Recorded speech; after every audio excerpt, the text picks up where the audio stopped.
వందే శంభుమమాపతిం సురగురుం వందే జగత్కారణం వందే పన్నగభూషణం మృగధరం వందే పశూనాం పతిం వందే సూర్యశశాంకవక్నినయనం వందే ముకుందప్రియం వందే భక్తజనాశ్రయం చ వరదం వందే శివం శంకరం ఇద ఓంకారమంత్రసంయుక్తం నిత్యం ధ్యాయంత యోగినః కామదం మోక్షదం తస్మై ఓంకారాయ నమో నమః.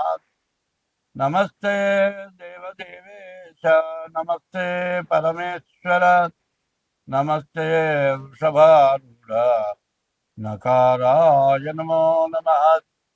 మహాదేవం మహాత్మానం మహాపాతకనాశనం మహాపాపహరం వందే మకారాయ నమో నమః. శివం శాంతం జగన్నాథం లోకానుగ్రహకారణం శివమేకం పరం వందే శ్రీకారాయ నమో నమః. వాహనం వృషభోజస్య వాసుకీ కంఠభూషణం వామి శక్తిహరం వందే వకారాయ నమో నమః. యత్ర కుత్ర స్థితం దేవం సర్వవ్యాపినమీశ్వరం యల్లింగం పూజయేన్ నిత్యం చకారాయ నమో నమః. 2026 సంవత్సరం ఆగస్టు నెల 12వ రాశి మీనరాశి. ఈ మీనరాశి వచ్చేప్పటికల్లా రవి బుధ కేతువులు బాగున్నారు, గురువు బాగున్నాడు. ఈ మీనరాశి చాలా బాగుంది. గురువు ఉచ్చలో ఉన్నాడు, పంచమంలో ఉన్నాడు. విద్యార్థులకు చాలా బాగుంది, వ్యాపారస్తులకు బాగుంది, చదువుకున్న వాళ్ళకి బాగుంది, విదేశాలకు వెళ్ళటానికి ఇంకా బాగుంది. కేతువు బాగున్నాడు, మంచి జ్ఞానం కలుగుతుంది, అన్ని విధాలా బాగుపడతారు. కానీ అందరం బాగుపడాలి. సర్వే జనా సుఖినో భవంతు, అందరూ బాగుండాలి. మరి అందరం బాగుండాలి అంటే అందరం కూడా ఒక మంచి పద్ధతి, మంచి అవకాశాన్ని చూసుకోవాలి. ఎప్పుడు కూడా సజ్జన సాంగత్యం అంటారు. ఈ సజ్జన సాంగత్యం ఎక్కడ? గుళ్ళల్లో కొంతమంది మరి కూర్చుంటారు, కూర్చొని మంచి విషయాలు చెప్తారు. దానికి ఒక టైం పెట్టుకోవాలి. ఎందుకంటే పెద్దవాళ్ళు తెలిసిన వాళ్ళని కొంతమందిని సంప్రదించి దేవాలయాల్లో పిల్లలకి స్కూలు వదిలిన తర్వాత ఆ టైంలో పిల్లల్ని తీసుకొని వెళ్ళి మంచి అనేది వినటం, నేర్చుకోవటం, పిల్లలకి నేర్పటం చాలా అవసరం. ఇవాళ సుమతి శతకం, కృష్ణ శతకం, దాశరథి శతకం, నరసింహ శతకం, కుమారి శతకం, కుమార శతకం, ఇట్లాంటి శతకాలు ఎంతో మంచిని నేర్పాయి. మరి సత్సంగం అంటారు. ఈ సత్సంగం అనేది ప్రతి దేవాలయంలో చెప్పాలి కాదండి, ప్రతి కాలనీలో కూడా సత్సంగం అనేది జరగాలి. నలుగురు ఒక చోట కూర్చొని ఎప్పుడు కూడా పెద్దవాళ్ళు మంచి వాళ్ళని పిలుచుకొని వారానికి ఒక రోజైనా సరే, లేకపోతే రోజుకు ఒక రోజైనా సరే సత్సంగం చేయండి. ఈ సత్సంగం వల్ల మనం అంతా బాగుంటాం. ఎంతసేపు ఇవాళ జరుగుతుంది ఏంటంటే వీళ్ళంటే చెత్త ఆ ఇంట్లో పక్క ఇంట్లో పడేయాలి, తగాదాలు పెట్టుకోవటం, గొడవలు పెట్టుకోవటం, ఇటువంటి సమస్యలు ఎక్కువ అవుతున్నాయి. కానీ మంచి అనేది రావటం లేదు. ఈ మంచి జరగాలి, అందరం బాగుండాలి అంటే ఒకప్పుడు ఇంగ్లీష్ వాళ్ళ పరిపాలనలో రామదండు అనేది వైద్యం. ఆ రామదండు రామనామం చేసుకుంటూ ఒక ఊరి నుంచి ఇంకో ఊరికి వచ్చేవాళ్ళు. ఆ ఊళ్ళో వాళ్ళు వీళ్ళకి భోజనం పెట్టేవాళ్ళు, ఈ ఊరి వాళ్ళు ఇంకో ఊరు పోయేవాళ్ళు. ఇట్లా రామనామం చేస్తూ కొంతమంది పండితులైన వాళ్ళు, విద్వాంసులైన వాళ్ళు, జ్ఞానం గల వాళ్ళని పోగు చేసి మరి కాంగ్రెస్ అనేది సృష్టించి ఇంగ్లీష్ వాళ్ళని పారదోలి స్వతంత్రం తెచ్చారు. ఇవాళ స్వతంత్రం పోయి అస్వతంత్రం వచ్చి మన జాతి ఔన్నత్యం పోయి మరి ఇంగ్లీష్ వాళ్ళ డ్రెస్సులు ఇంగ్లీష్ వాళ్ళ అలవాట్లు, మరి వస్త్రధారణ మారిపోయింది, మనుషుల యొక్క భాష మారిపోయింది, మనుషుల యొక్క స్వభావాలు మారిపోయినాయి. ఇది ఎవరికి నష్టం? ఇది బాగా ఆలోచించండి. నేను విమర్శగా చేసేది, మీరు వస్త్రధారణ ఏదైనా చేయండి. నేను చెప్పబోయేది ఒకటే మాట, ఎప్పుడు కూడా సత్సంగం, మంచి విషయాలు. నేను విడిగా చెప్పడానికి ఎవరు కూడా ఇష్టపడే పరిస్థితుల్లో లేరు కాబట్టి ఈ జ్యోతిష్య భాగంలోనే ఇట్లాంటి మంచి మాటలు కలిపి చెబుతూ ఉన్నాను. చాలామంది ఏమైనా జ్యోతిష్యం చెప్పమంటే ఇవన్నీ సోది చెబుతున్నావేమిటి అంటున్నారు. ఇది సోది కాదు. భార్యతో భర్త ఎట్లా ఉండాలి, భార్యాభర్తలు ఎట్లా ఉండాలి, భార్యాభర్తల తల్లిదండ్రులను ఎట్లా చూడాలి. ఇవాళ ఎట్లాంటి పరిస్థితి వచ్చిందంటే తల్లిదండ్రులు ఇంట్లో ఉండకూడదు, భోజనం టైంకి ఇంటికి రావాలి, వాళ్ళు ఎక్కడో కాలం గడుపుకోవాలి. ఈ రకమైన పరిస్థితి కొన్ని చోట్ల అసలు వెళ్ళగొట్టి వృద్ధాశ్రమాలకి పంపించడం, కొంతమందిని ఎక్కడో తీసుకెళ్ళి విదేశాల్లో ఉండి వాళ్ళు చచ్చిపోతే కనీసం వచ్చి శవదహనం చేయకపోవటం, చివరికి కర్మ చేయకపోవటం, ఆస్తి ఎవరన్నా తీసుకోండి, నాకు అక్కర్లేదు, మీరే ఆ కర్మ చేయండి. ఇట్లాంటి దుస్థితి ఏర్పడది. ఈ దుస్థితి నుంచి మనం బయటపడాలి, విదేశాల నుంచి మనం రక్షించాలి. మన దేశం యొక్క ఉన్నటువంటి మంచి స్వభావాలు నేర్చుకోవాలి.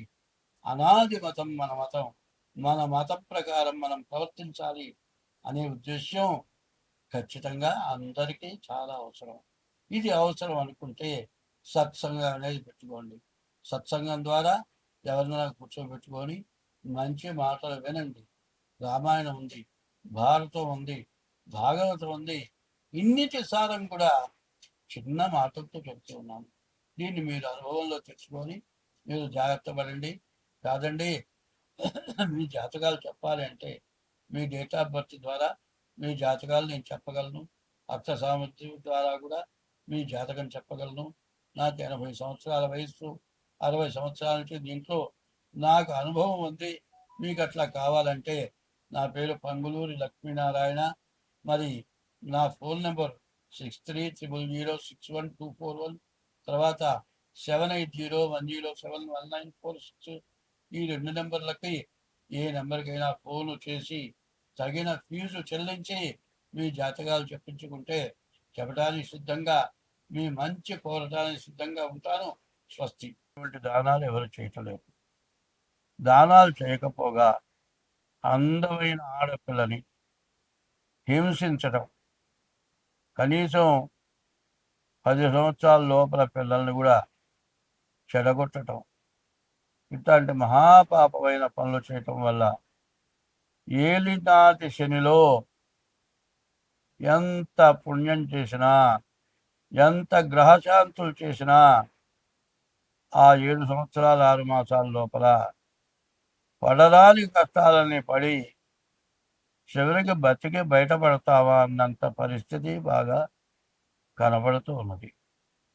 కాబట్టి ఈ మేషరాశి వాళ్ళు ఎంతో జాగ్రత్త పడి ముందుగా మీ డేట్ ఆఫ్ బర్త్ ద్వారా జాతకం చెప్పించుకోవడం చాలా అవసరం. మీకు ఇప్పుడు డబ్బులు వస్తాయి, డబ్బు బాగా సంపాదిస్తారు. ఎప్పుడు వచ్చే సంపాదన కంటే ఎక్కువ సంపాదన వస్తుంది. ధనమెచ్చిన మదమెచ్చును, మదమెచ్చిన దుర్గుణంబు మానక హెచ్చును. మొన్న ఈ మధ్య ఒకటి చెబుతున్నారు, కోటీశ్వరుడు ఓ పిల్ల కావాలని కోరుకున్నాడు. ఎన్ని విధాల ప్రయత్నం చేసినా ఆ పిల్ల ఇతని మాటలకు లొంగలేదు. చంపి ముక్కలు ముక్కలుగా నరికాడు. ఏమన్నా వచ్చిన ప్రయోజనం ఉందా? ఎప్పుడు కూడా ఎవడు ఎంత పుణ్యం చేసుకుంటాడో వాడికి తగినటువంటి భార్య దొరుకుతుంది అని శాస్త్రం చెప్తుంది. ఏమిటా అంటే ఒక గుడ్డ కొనుక్కొని కొన్నాళ్ల పాటు కట్టుకొని ఆ గుడ్డ రంగు పోయిందనో చిరిగిందనో అవతల బారేసి వేరే గుడ్డ కొనుక్కుంటారు, కొత్త గుడ్డ కట్టుకుంటారు, పాత గుడ్డ పారేస్తారు. ఇవాళ ఆడ మనిషి అంటే అందం ఉన్నంతకాలం అనుభవించి తరువాత ఆ ఆడమనిషిని వదిలిపెట్టడం, పరస్త్రీ వ్యామోహం కలగటం, ఇటువంటి దుర్గుణాల వల్ల మన భారతదేశం, మన హిందూ మతం అనాది మతం. ఈ అనాది మతంలో ఇటువంటి పనులు జరగటం లేదు. ఇంతకుముందు ఎప్పుడూ జరగలేదు. ఒక మగవాడికి ఒక్కతే భార్య, ఒక ఆడ మనిషికి ఒక్కడే భర్త. ఈ విధమైన పద్ధతులు అనాది మతం నుంచి గృహస్థాశ్రమ ధర్మం ఉంది. ఆ ధర్మాన్ని తప్పి సంచరించడం చేత అనేక రకాలైన బాధలు. ఈ సంవత్సరం పరాభవనామ సంవత్సరం. ఎవడు ఏ తప్పుడు పని చేస్తాడో వాడికి తగిన పరాభవం తప్పదు. కాబట్టి ఈ మేషరాశి వాళ్ళు, ఎందుకంటే ఇది గోచారం, ఈ గోచారం 25 వంతులే జరుగుతుంది. మిగతా 75 వంతులు పుట్టిన తారీఖు, నెల, సంవత్సరం, టైము దాని మీద జరుగుతుంది. కాబట్టి డేట్ ఆఫ్ బర్త్ ద్వారా మీ జాతకం చూపించుకోవటం. అట్లా డేట్ ఆఫ్ బర్త్ లేకపోతే హస్త సాముద్రిక ద్వారా మీ జాతకం చూపించుకొని దానికి ఎటువంటి దోషాలు ఉంటే దానికి తగిన శాంతి చేసుకోవటం చాలా అవసరం. స్వస్తి.